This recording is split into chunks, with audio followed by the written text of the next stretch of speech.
Huwag mo lang sobrahan, mga kapatid.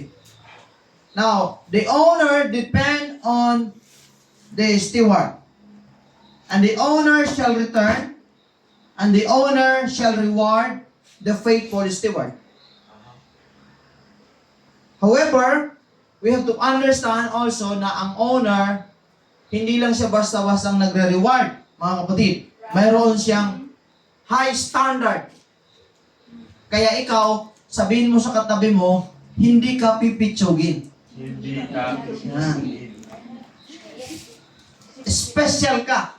Special child. Amen. Hallelujah.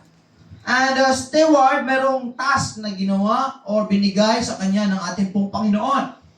And we also discuss kung ano dapat ang taglay ng steward. Ang steward po ay they are accountable. Number one, they are accountable. Ang steward po, they are faithful. They must be faithful. Amen? Diyan pa ba kayo? Amen. Ano yung faithfulness? Faithfulness, parang si Lord ang nasa puso mo talaga. Yung gusto ni Lord yung nasa puso mo. Hindi yung iba. Di ba, Brother Joey? Pagka nasa church, nasa church. Amen? The steward is faithful. And the steward is hard worker. O hardworking. Amen. Ibig sabihin, hindi po pwedeng tatamad-tamad. Walang mangyayari sa buhay mo at sa buhay ko kahit araw-araw ka pang nagsisimba pero tatamad-tamad ka. Aha. The principle of the Bible, of the Word of God, you have to work. Pastor, kung ako'y mag-work pero di na ako magsisimba, okay lang ba yun? No. Kailangan balance, mga kapatid. Ang balance is, you have to cultivate your spirituality.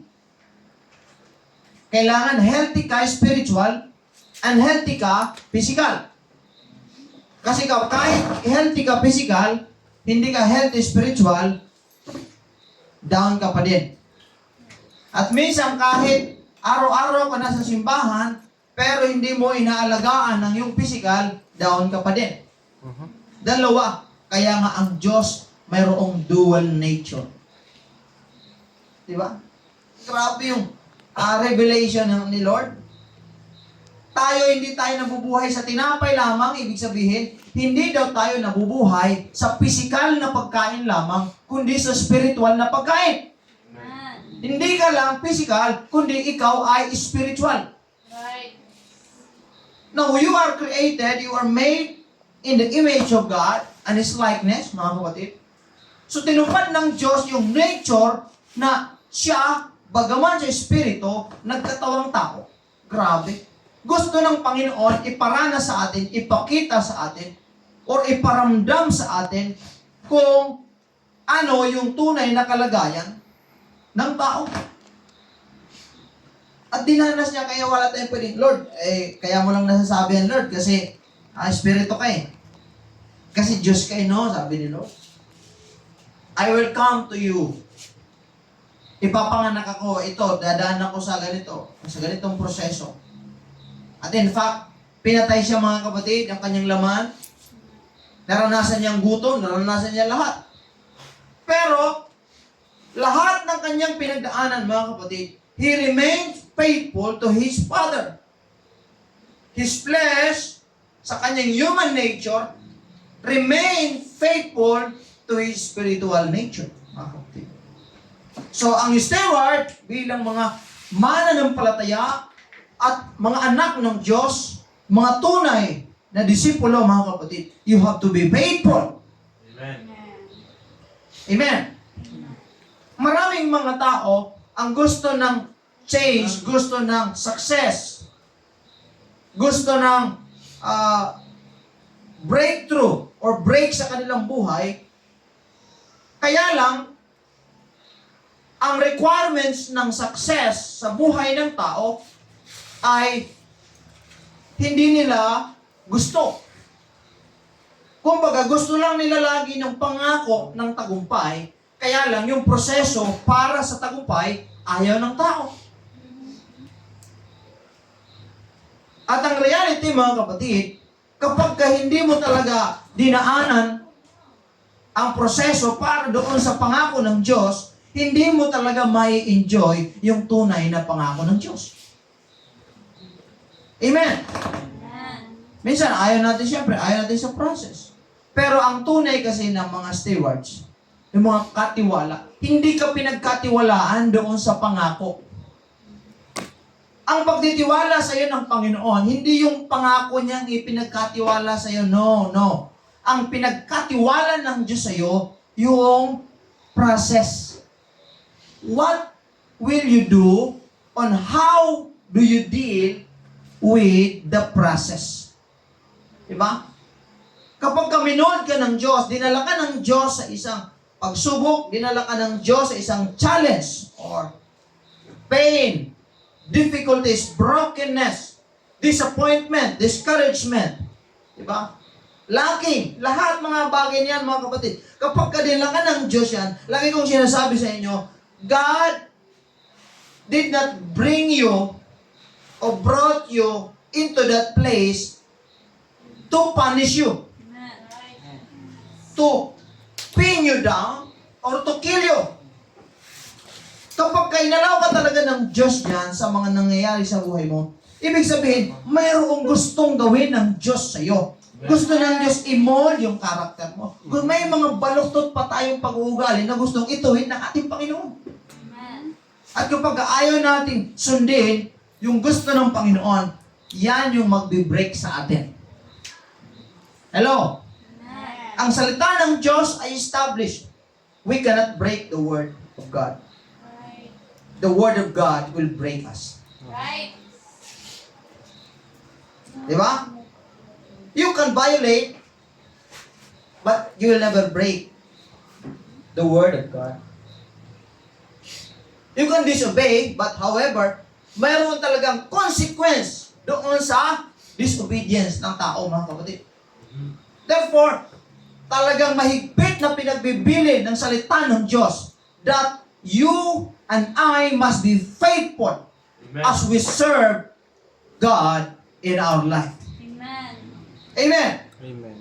Ang faithfulness ng mga Kristiyano is closely associated with being responsible, being accountable, mga kapatid, and being dependable. Ano? Responsible, accountable, dependable.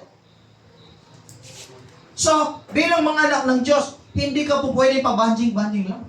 Kailangan, you have to bear some responsibility in life. Diba? Okay lang kung 5 years old ka pa lang, okay pa, ano ka pa lang. Pero habang lumalaki, habang patagal ng panahon, kailangan meron kang responsibility. Right. Amen? Amen. Nagagampanan ba natin ang responsibility natin? Amen. Hello? Ang mga taong hindi ginagampanan yung responsibility, ang tawag sa kanila ay Responsible. irresponsible. And ayaw natin sa mga taong irresponsible, tama? Right. Parang wala akong kausap. Amen. Ayaw natin sa mga taong irresponsible. Right.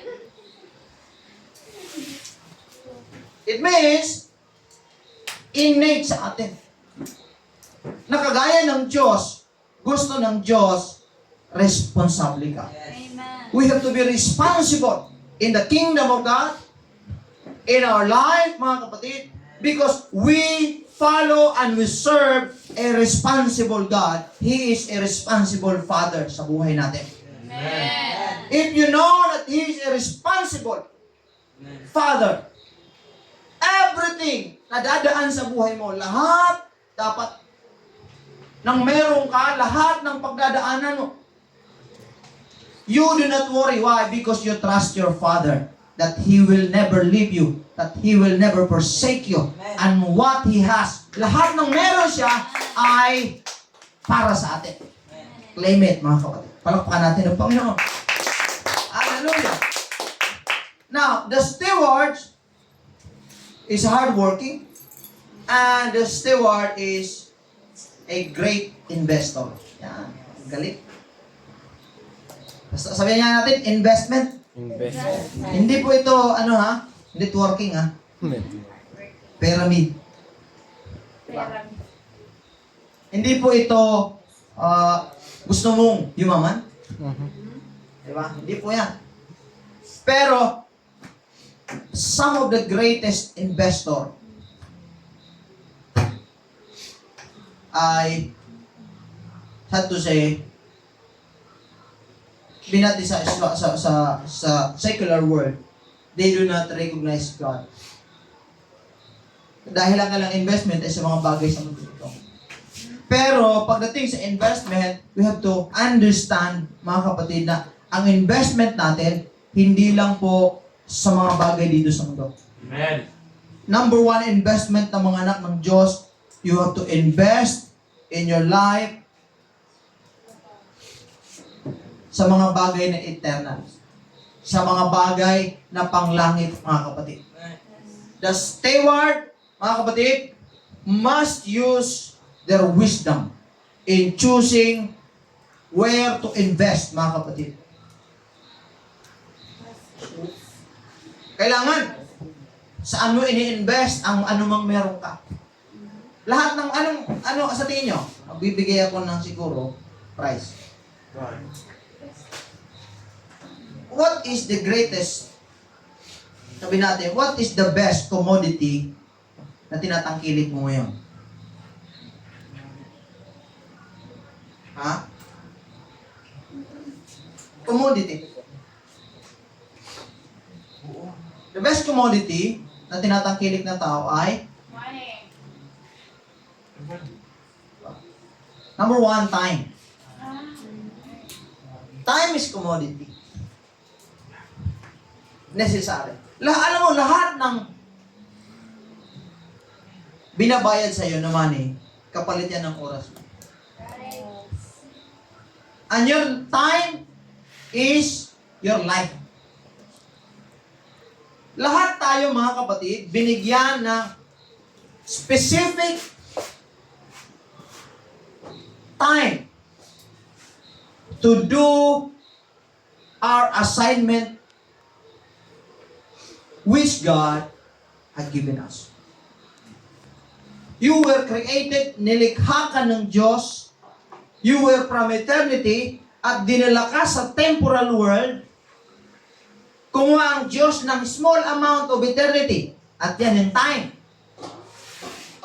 At nilagay ka ni Lord doon to fulfill your mandate, to fulfill His commandments, to fulfill His purpose. So ikaw, binigyan ka ng maliit, maiksi ang buhay, sabi ni Job. Ang buhay ay maiksi at lipos ng kabagabagan. Hindi ka binigyan ng forever para maglakwatsa lang, para magpakasa sa mundong ito. Binigyan tayo ng time ng Diyos to invest it wisely. Ang question ko sa inyo, saan nyo po ini-invest ang inyong time?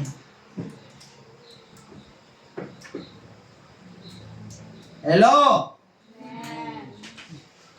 Ang oras ninyo, saan nyo ini-invest? Pastor, ini-invest ko sa family? Good.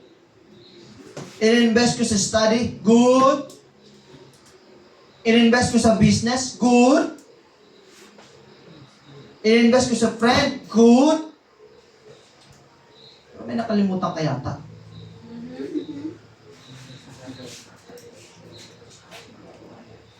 Ulitin ko. Ang tunay na anak ng Diyos, greatest investor yan. Wise investor. Lahat ng hindi siya mag-invest sa isang bagay na walang balik sa kanya, sa isang bagay na walang pakinabang sa kanya, sa isang bagay na walang kaugnayan doon sa gusto niyang mangyari sa buhay niya. Right. So that's why God keeps on reminding us we have to invest our life. We have to invest our time on things above, on things na gusto ng Diyos mangyari sa atin pong mga buhay. You have to be wise in choosing where to invest. At kung yung mga investment mo, does it multiply the master's good? Mayroon bang profit Meron bang ganansya? Ang tawag niyan. May tubo ba yung investment mo? That's why, sabi ng isang pastor, mga kapatid, you have to invest yourself in 5 things. Invest your time here, spiritually. Pangalawa, Relational. in your relationship with your family. Invest. Mag-invest ka. Maraming mga tao ngayon, tingnan mo, maraming mga tao, sobra-sobra ang investment nila sa pera, pero wala silang investment sa pamilya. Right. Pastor, yung pera ko para naman sa pamilya. No! Ang pamilya, hindi lang pera ang kailangan yan. Amen. Mas kailangan nila minsan yung presensya kaysa pera. Amen.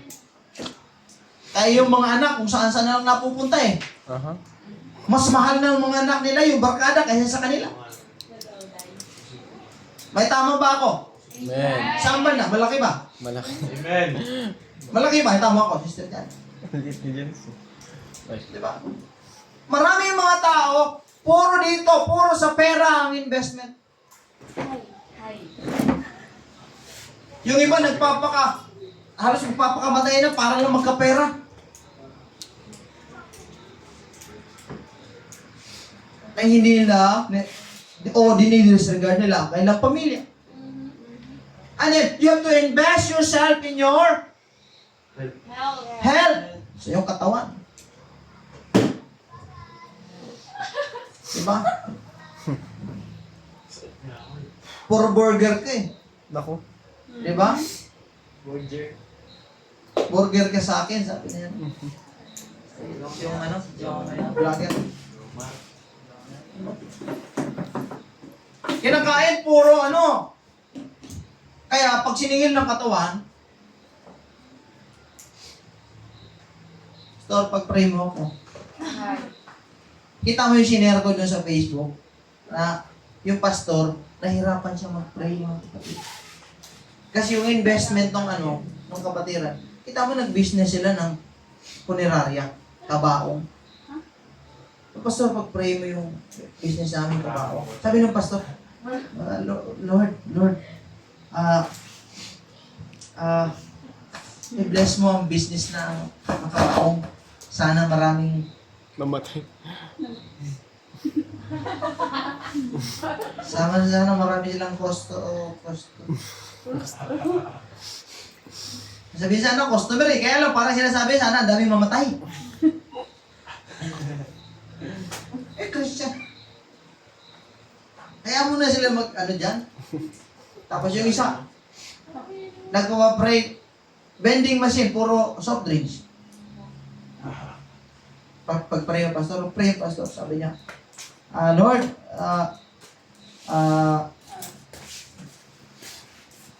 I pray na i-bless mo ang vending machine to, yung mga soft drinks na maraming uminom. Kaya lang, kakasugar naman. Kakasakit, puro UTI. Diba? You have to invest in your health. Also, you have to invest in your knowledge.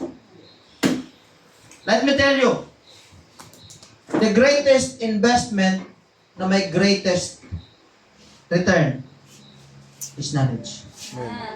Okay? Iyan mo yan. Post nyo na lang.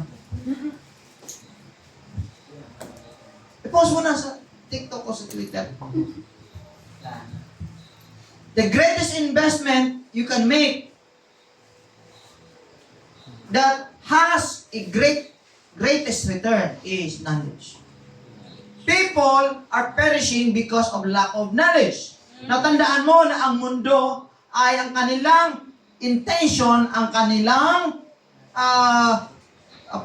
the plan of the world and the plan of the devil is to keep us dumb. To make us dumb and ignorant. Kaya madaming information sa kanila. Gusto ng Diyos ng mundong ito, which is the devil, to keep you away from the Word of God.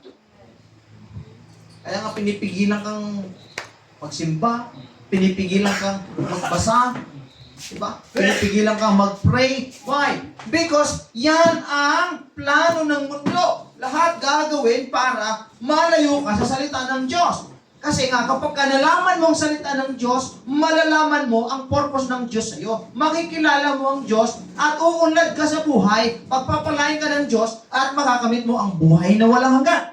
At yan ang pinakaayaw ni Satanas, mga kapatid. That's why he will keep you away from the Word of God.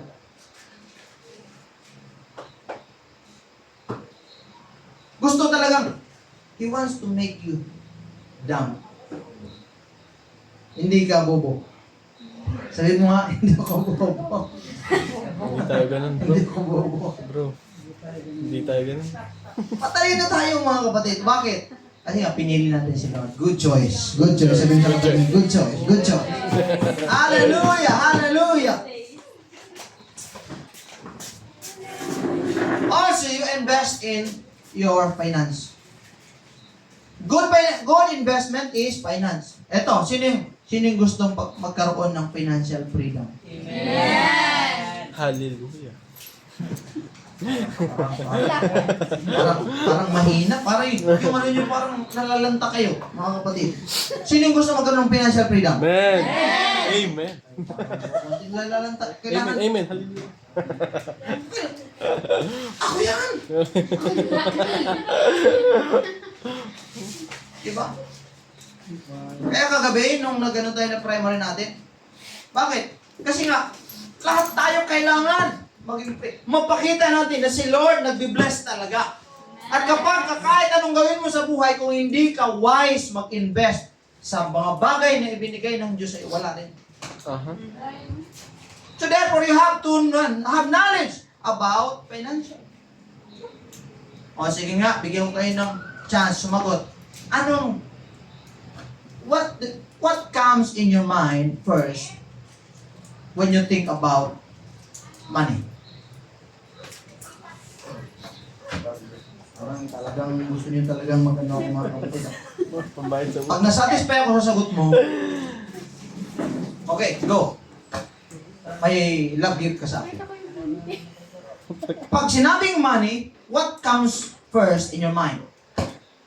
Alam ko sagot ko. Brother Joey, Freedom. freedom. Pwede. Okay? Elaborate mo, Brad. Ano Pastor? Ano kasi ngayon, Pastor? Bale, yung ano na Pastor,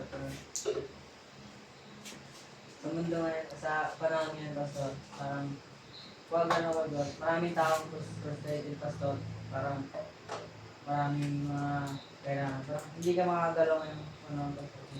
Pag wala kang pera ngayon, mahirapan ka magbabas, mahirapan kang makabili ng kahit anong gawin. Parang wala kang Pastor, kaya minsan nakakautang ka. Tapos, yun, dahil sa mga utang na yun, nagkakaroon ka ng, parang hindi ka malaya. Okay? Pero pag may pera ka, Pastor, yun, pwede kang lumabot. Kahit anong gawin mo, basta may pera ka, mabibili lahat. Okay, thank you. Pakapuan natin, mga kapatid. Pero at least maano mo yung kaldero. Okay? Makakapagsayang ka. Next. Meron pa ba? Diba?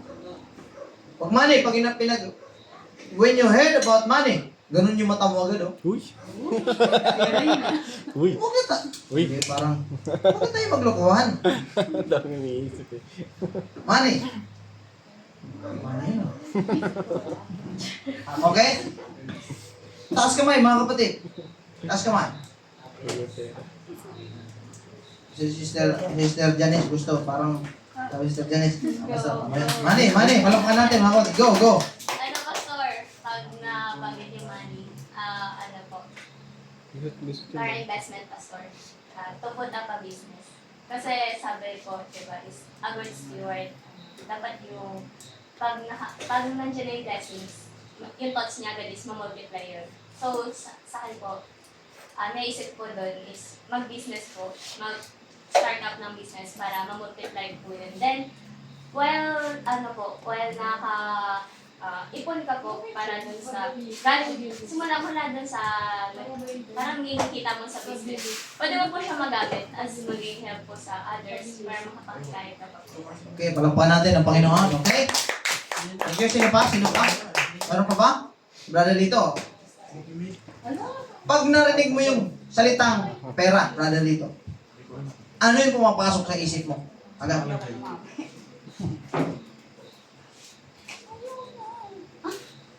Sige. Meron akong iniisip eh. Meron akong iniisip talaga eh. Brother Andrew, huwag nang sumisilip-silip si Brother Andrew eh. Sa akin pa, sarang una ko iniisip dun sa money is gusto ko agad i-multiply agad about sa needs ng family ko sa mga anak ko. Lalong malapit na ulit ang pasukan. Okay, thank you. Palampakan natin ang Panginoon. Mga kapatid. Meron akong... Sino pa? Sister Angelica. Kaya lang, Pastor. Akin po, Pastor, in general po siguro, fabulosity or influence. Kasi the more money you have, the more friends you have. Then, the more po na, parang talagang may eagerness na lumapit sa yung feeling, meron ganyan. Okay, thank you. Influence. Ito is about influence. Thank you, Sister Angelica. Ano pa? Ba't ano kayo? Para... Power. Tagpilan ko na nga lang. Okay. Higher. Sino pa? Ano pa ba? Brother Jezreel. Sa akin, pag naririnig ko po yung money, is dalawa lang po yung naiisip ko eh. Which pwede siyang maging Diyos, ganyan. Pwede siyang gamitin instrument ng kaaway para, kumbaga, pasunurin ako kung susunod ako dun sa pera, ganyan. Kung maghahabol ako sa pera. O which is, kung mamamanage ko ng maayos yung money, magagamit ko siya sa gawa ng Panginoon. Palakpakan natin ang Panginoon, mga kapatid. Good, good. Mukhang pa patindi ng patindi ang ating ano. Sino pa? Ano na ba? Parang yung iba hindi makatingin sa akin ha. Ha? Wala na? Wala na? Alam mo, ini-expect ko kasi sagot. Pastor, pag inisip ko money, tights. May pantay. Wala yun. Pero lang. Sayang. Panalo sana. Walang nakasagot, mga kapatid. 500 pa naman sana. Joke. Kala ko sasagot ko pag may money. Ibig sabihin, pag sinabing money Pag walang pera, di mo is magkatiwalaan. tool.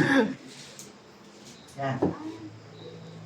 For me, money is a great tools para magampanan ko ng maayos yung gusto ng Diyos ipagawa sa akin. Lalo na sa ating kapanahunan. Everyone wants money. Lahat nga ng gusto ng pera, taas kamay. Okay. Yun. Lahat ng nagmamahal sa pera, taas kamay. Wala. Taas kamay, nagmamahal sa pera. Taas kamay, taas kamay. Huwag kayong mahiya. Huwag kayong mahiya. Mahal Sige. ng pera. Taas kamay, yung nagmamahal sa pera. Taas kamay, taas kamay. Yan, 1, 2. Taas kamay, huwag kayong mahiya. 1, 2, 3. Sino ba? Taas, ba't kayo nahiya? Okay, huwag niyo kahiya yan. Kung totoo naman. Huwag kayo mahiya kayo. The Bible says, for the love of money is the root of all evil.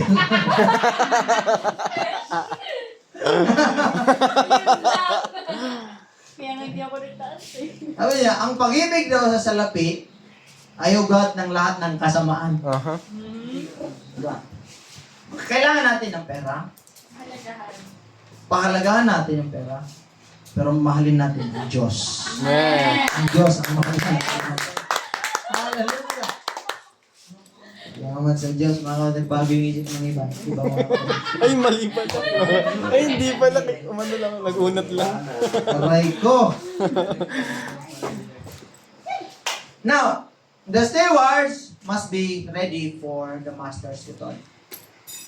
Amen. Amen. Sinasabi ko nga sa iyo na ang good steward, he is ready for what is coming. The steward honors the master. Ibig sabihin, the owner, mga kapatid. The stewards have responsibility. And pinag-usapan din natin, the stewards are the people na may focus. Amen. Okay? Ang mga steward daw ay may focus. Sino dito yung may focus? Taas kaya kamay? Taas kamay? Bigning? Uy! Love you, bro. Ang steward, ang mga steward ng Panginoon, meron silang focus sa kanila pong mga buhay. They are not easily distracted people. Amen. Hello? Amen. Ibig sabihin, kapag sinet mo yung mind mo into something na alam mong gusto ng Diyos sa buhay mo, na ito yung purpose ng Diyos sa'yo, and you focus on it, sabi ni Lord, I will make it happen. Ang success na gusto natin sa buhay, pangako na ng Diyos yan. But it is not just a promise na doon ka lang. Kumbaga, yung success talaga is a result of doing what God wants us to do. Yun ang tunay na success. Amen. Kapag nalaman mo na ang salita ng Diyos, nakilala mo na ang Diyos, alam mo na ang gusto ng Diyos sa iyo, at ginawa mo yung step, yung every level, every step of the way, ginawa mo papunta doon sa gusto ng Diyos, sabi ni Lord, He promised us success. Amen. Sabi pa ni Sister Angelica kagabi, ano yun? Pinost ko yun eh. Nakita mo? Yes, Pastor. Ano yung sabi niya is, storms and rain is expected, but success is promised. Diba? Mamaya magpupost ulit ako yan. Ay, binidyo ko ng gabi.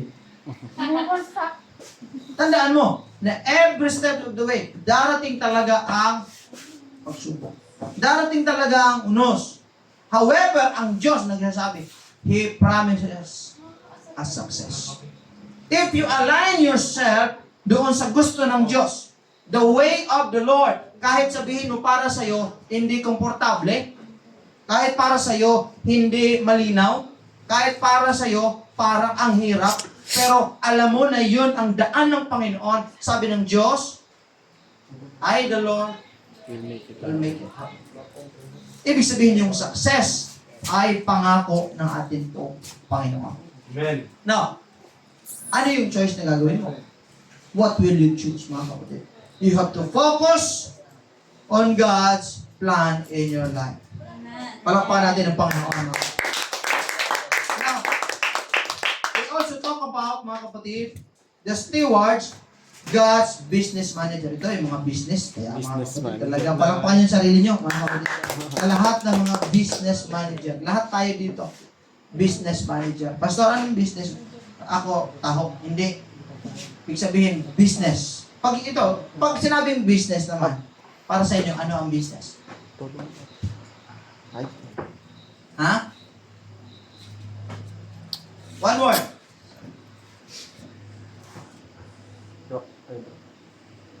Business. Ha? Go. Pag sinabing business,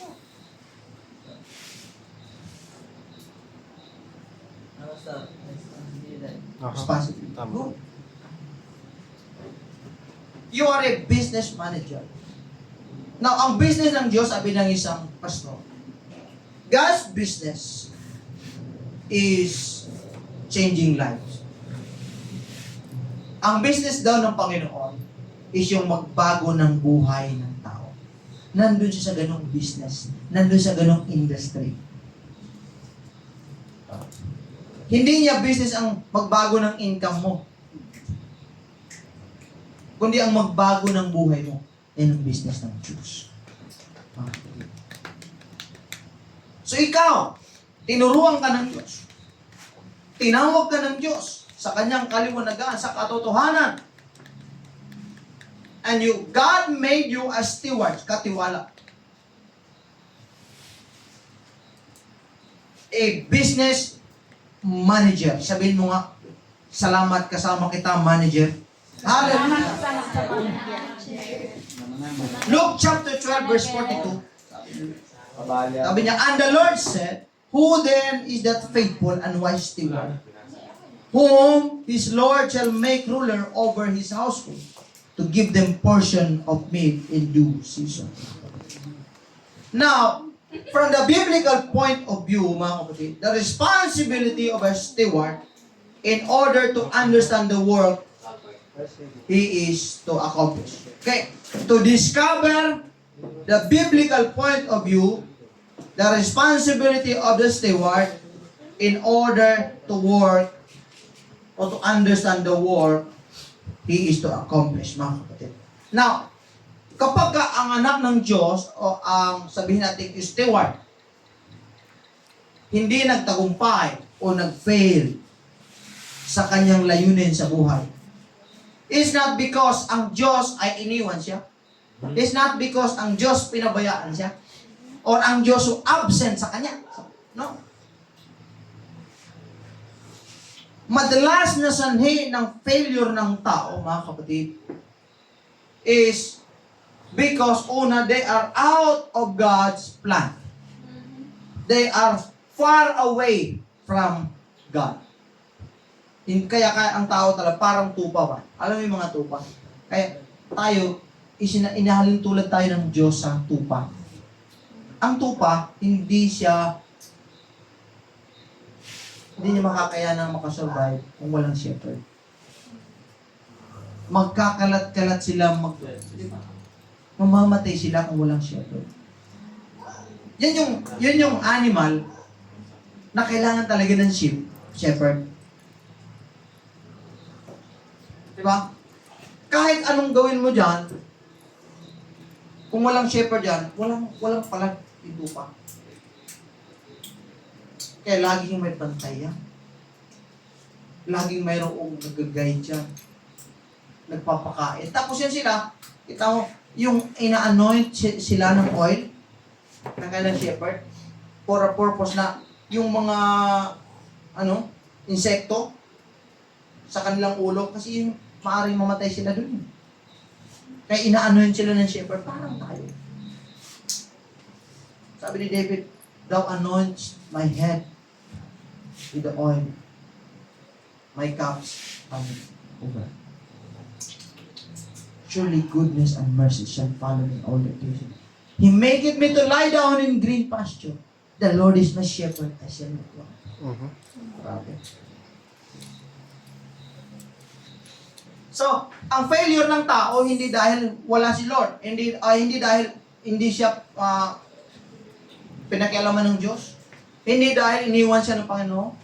Failure ng tao, oftentimes, it's because of their lack of desire of God, mga kapatid. Amen? Amen. Hallelujah. Now, dito tayo sa modern definition ng atin pong stewardship.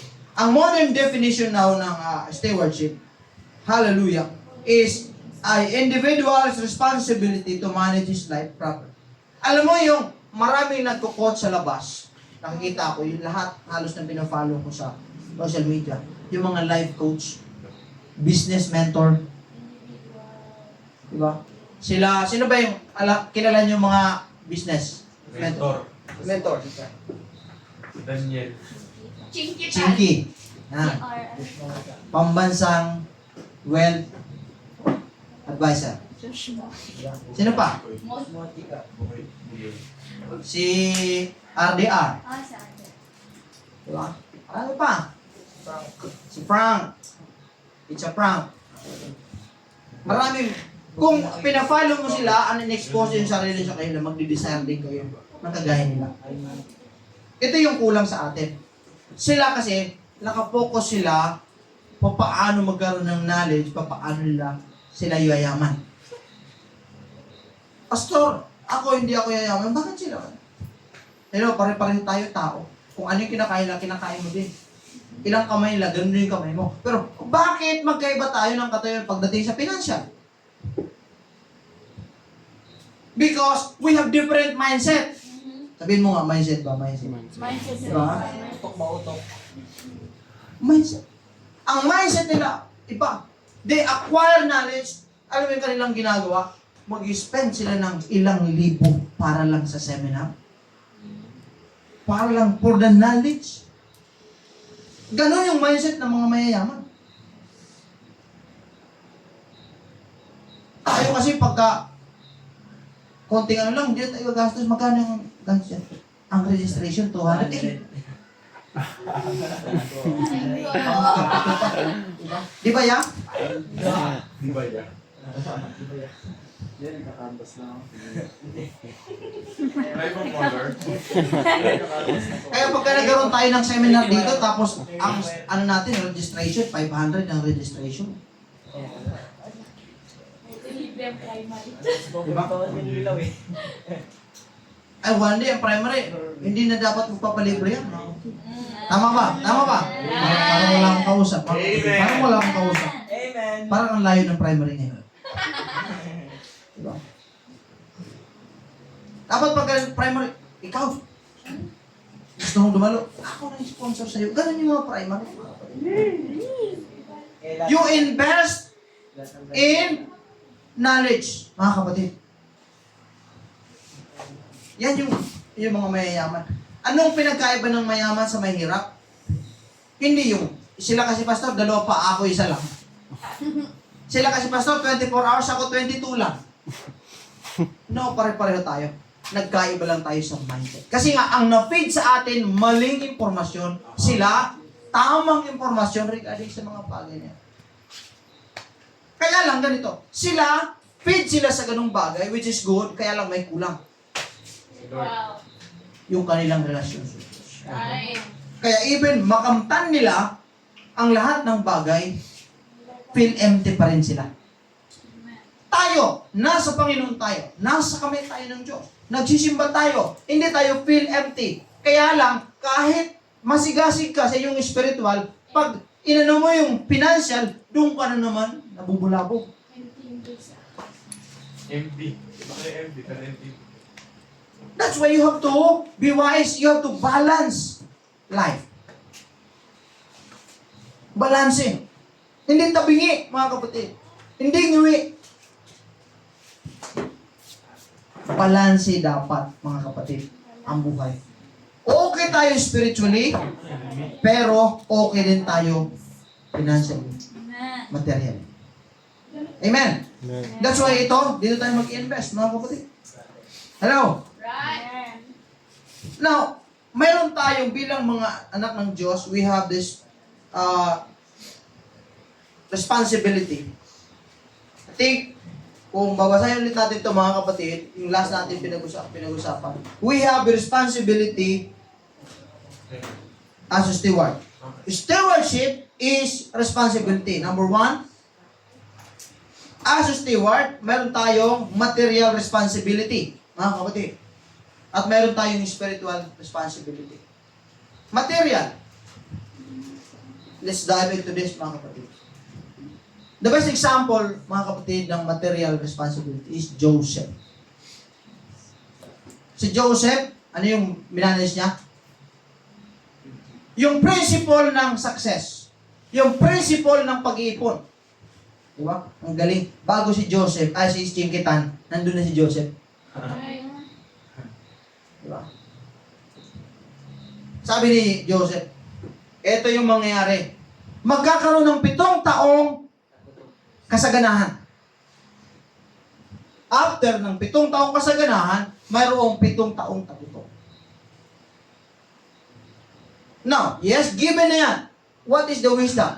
Ang wisdom, sabi niya, para hindi tayo magutom sa 7 taon na panahon ng famine, gawin natin. Lahat nung meron sa kasaganahan, mag-imbak tayo. Mag-ipon tayo. Gawin natin yung best natin, makaipon tayo doon sa time ng kasaganahan para pag dumating yung time ng kagipitan, mayroon tayo Ang puso. Bago pa yung kasabihang, kapag ka may isinuksok, May dukot. Alak yung bunot. May tinanim, may ilalim. yan si Joseph, mga kapatid. Ang tawag diyan ay material responsibility. Ito, binless ka ng Diyos, sa sahod ka. Ito, bilang church ha, sa sahod ka. Sa panahon ng kasaganahan mo, meron kang sahod, 15,000, Ay, sana. 10,000 sa kinsenas. Anong ginawa mo? Hindi mo ginaya si Joseph. Si Joseph, nung panahon na sagana siya, may pera siya, merong ano lahat. Sabi niya, ipunin natin. Para sa pagpanahon na kailangan, mayroon tayong matulungan. Amen. Ang mindset ng mga mahihirap na tao, pagka may pera, sale. 10%. 10% save. Diba? Ang tawag doon yan is Shapira. Diba? Shapira. Shopee. Pagka may pera, Shopee. Pagka may pera, mall. Pagka may pera, gastos, walang iniimbak.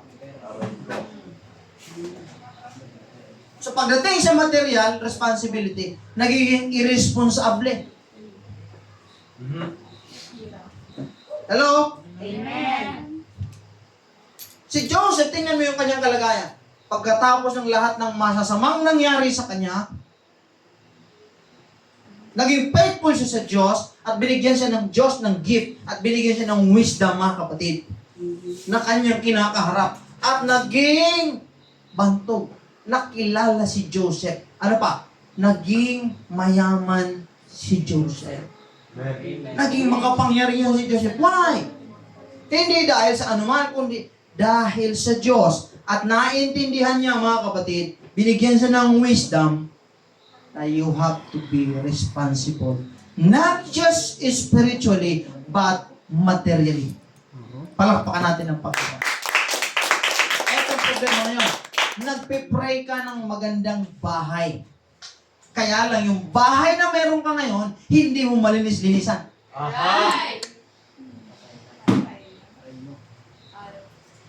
Aray natin. Aray nyo. Di ba? Subject.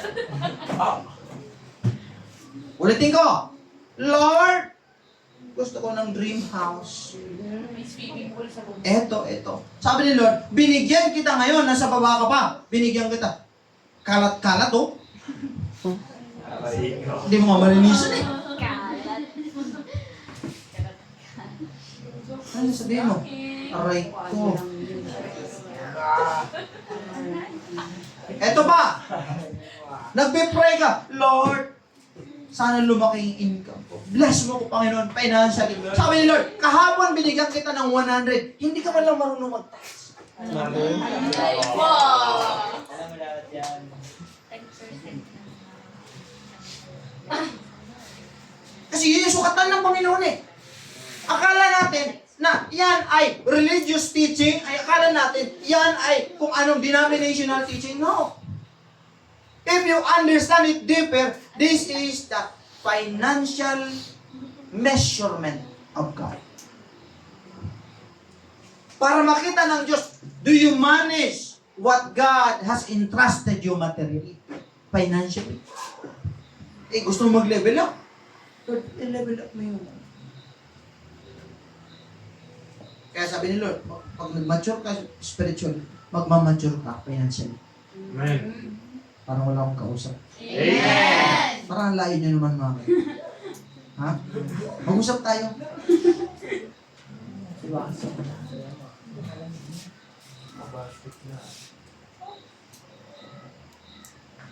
Lord, bigyan mo ko ng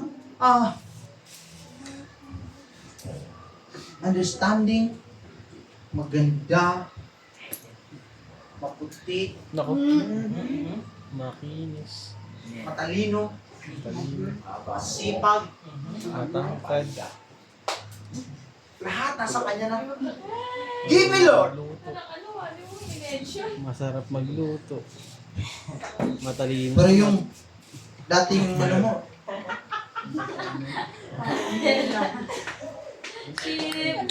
diba? Hindi mo manage ano meron ka? Right.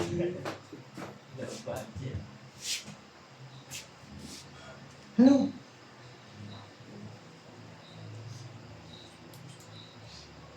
Yung binigay sa'yo ng Panginoon, pagsusukat ng Panginoon sa iyan. Kung paano ka magiging responsible. Responsible ka ba? Sensible ka ba? Kaya yung iba, nasa hospital ngayon, naghihingalo, no, kung bibigyan lang sana ni Lord ng time. Sisimba talaga ako. Pero ikaw, punong-puno ka ng time ngayon. Ang dami mong oras. Saan mo ginagamit? TikTok. TikTok. Diba? TikTok. What pa? Kaya hindi ako nahilig dyan sa mga ganyan. What pa? Wala akong mga... Wala. Hindi ko alam yung mga sayo-sayo na yan, mga kapatid. Bitaw.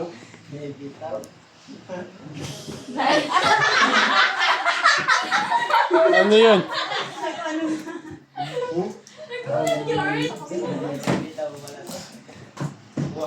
Saan mo ginagamit yung oras mo? Are you responsible materially? Aha. Hello?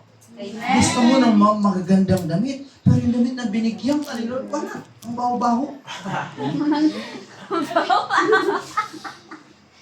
Sabihin mo nga, Parang may naamoy si Cristel ah. Parang may naamoy si Cristel ah. hello? Biglang tumama si Cristel eh. Pray ng magandang relationship, hindi pa marunong maghugas. Patay. Right. Right. Amen. Inutusan pa pa. Hallelujah. Pagka maghuhugas, inutusan pa. Amen. Pag Hallelujah. inutusan, gumagano'n pa. Ay. Aray ka. Come on. So materially, you have to be responsible. Right. Financially, kasama yan sa material. Responsible. So, pagka binelas ka ni Lord materially, kailangan nakaplano na. Kaya ikaw, Brother Liat, dapat sumasama ka sa pastor. Pagkagawain. Kasi dito, magtutulungan tayo. Pagkakaya ng schedule. Nakikita ko ng Brother J, talagang sisikap naman siya sa ano talaga. Pagkakaya. Ipag-pray mo ng one day, freedom, may freedom ka na. Anytime gusto mo pumunta sa church, pupunta ka sa church. Right. Hello? Amen.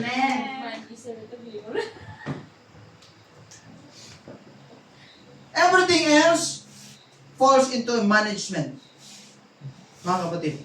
That's why, ang goal mo bilang kabataan, nanay, tatay, is to become a good steward, a good business manager. Amen. Saan? Sa oras mo, dapat good manager ka. Pastor, paano ko ma-manage yung time ko? Hindi dapat nag-schedule ka. Aha. Hello, Bes? Libo. Dapat in-schedule mo. Ganitong oras, pupunta ako, ganito, para yung time mo ma-distribute mo. Diba? Tama ba? Pagka wala kang schedule everyday, wala kang plano sa buhay. Wala kang gagawin. So sa time, you have to manage your time properly para magawa mo yung dapat mo gawin. Magawa. Then, your treasure. You have to invest your treasure wisely. Financial. Saan mo in-invest? Sa family, good. O kailangan maging wise ka. Huwag mo lang dagdagan ng mga magagastos ka na hindi makakatulong para sa iyo. Pagiging irresponsible yun.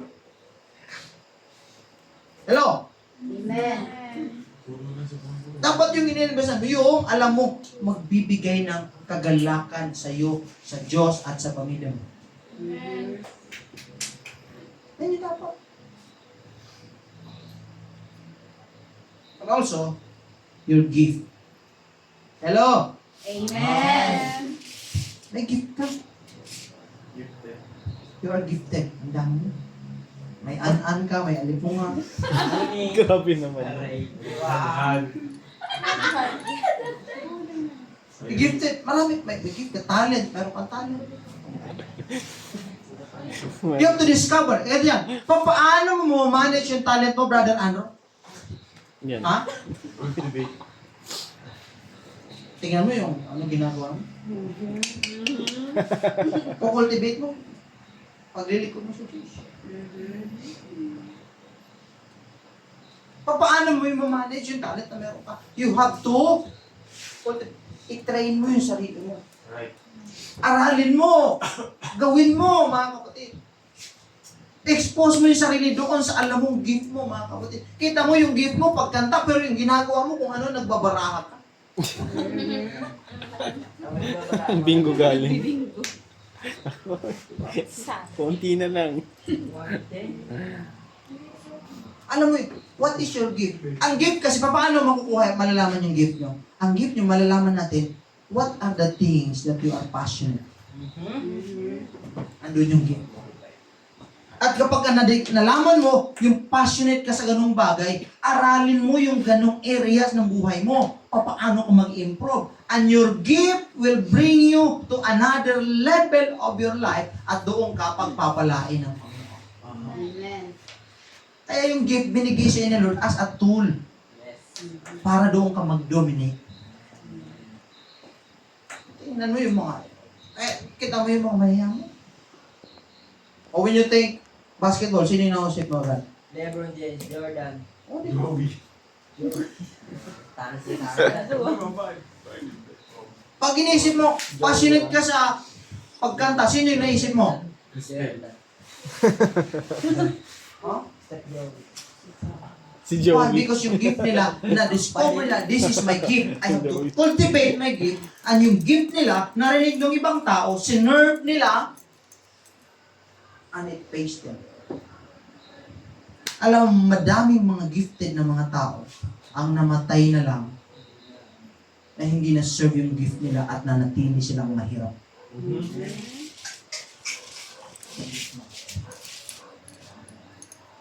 Magaling ka sa pagkanta. Hilig mong kumanta. Kaya lang yung paligid mo sinasabi mo, para kang yero. Yero. Para kang yero.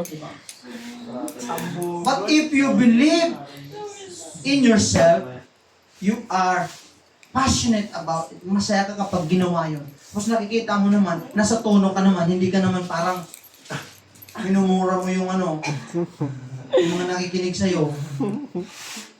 Alam mo, work on it. Paano ko magkakaroon ng vibrato?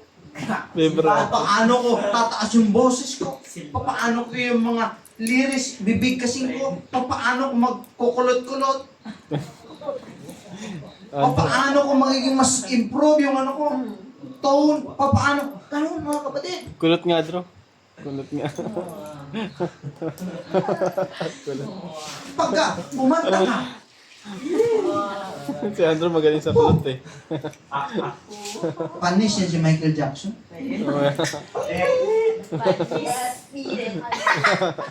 Uy. Iba ka. Bakit kasi ka?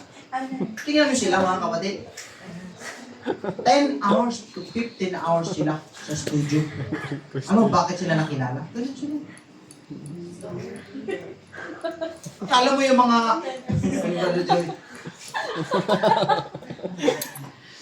Paano? Hello? Yung mga greatest na mga athlete, pagka tinanong mo sila yung mga ano nila, mga kaano nila, sabi nila, yan yung una nasa practice at yan yung huling aalis sa practice. Amen. Una ako dito. Alam mo yung mga, may mga ganyan din sa church. Huling darating sa church, unang lalabas. Yun. Pero yun know, in order to be a great minister, a great steward of God, ganun yan, dapat i-goal nyo. Ako ang una sa church at ako ang unang lalabas sa Hindi church. lang Amen.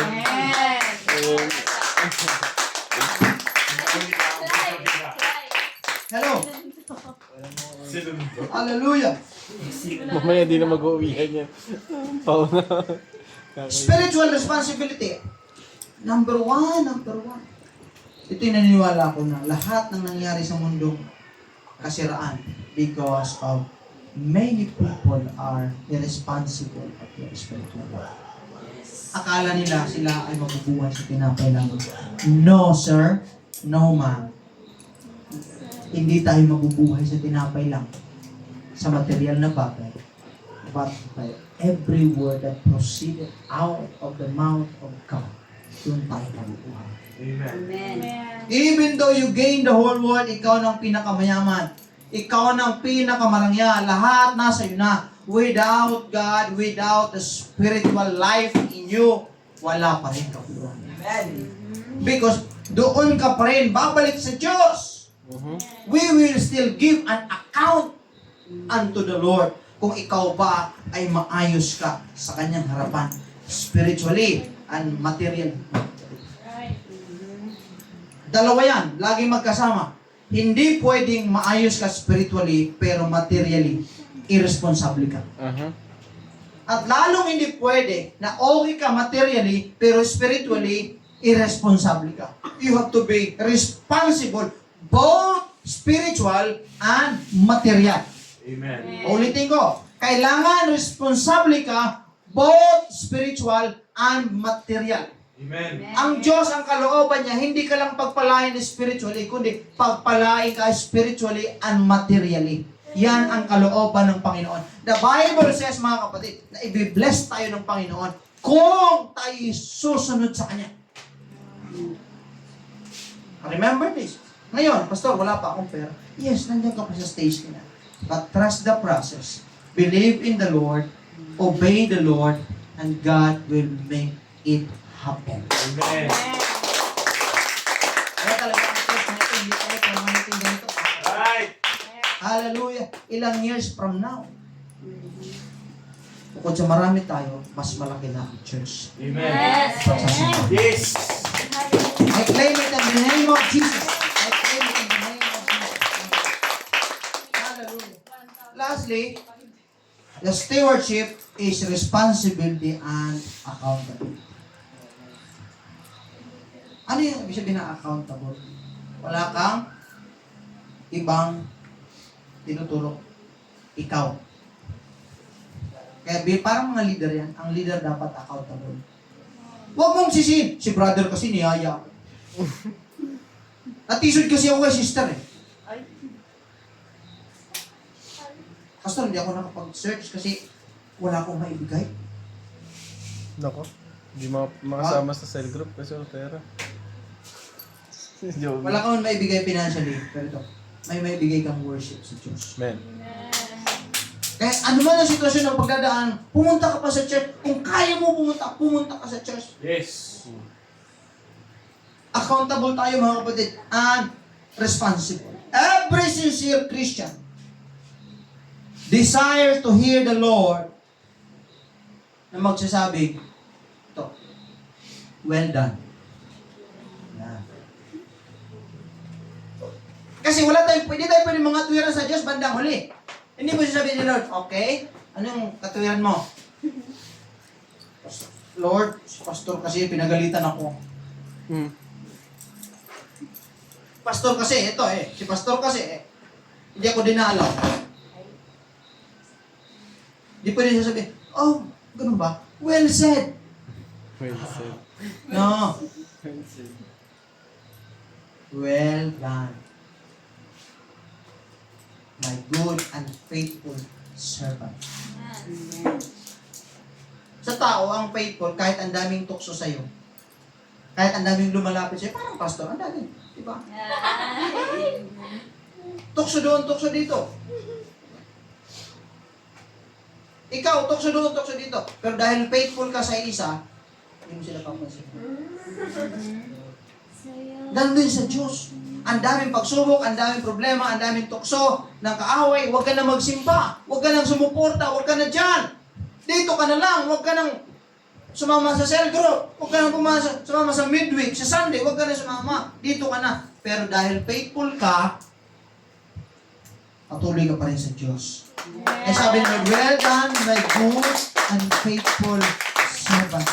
Ibig sabihin, kahit ang dami na akong option, ikaw pa rin ang pinipili ko.